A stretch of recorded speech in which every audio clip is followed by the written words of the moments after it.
Hey everyone, in this quick tutorial, I'll show you how to turn off talking voice or screen reader in Battlefield 6. Let's get started.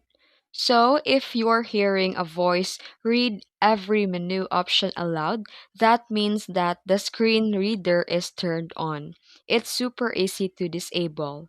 From the Battlefield 6 main menu, press R1 a few times to move the Settings tab at the top of the screen.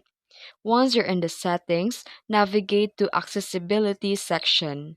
And here, you'll see an option labeled Menu Narration or Screen Reader.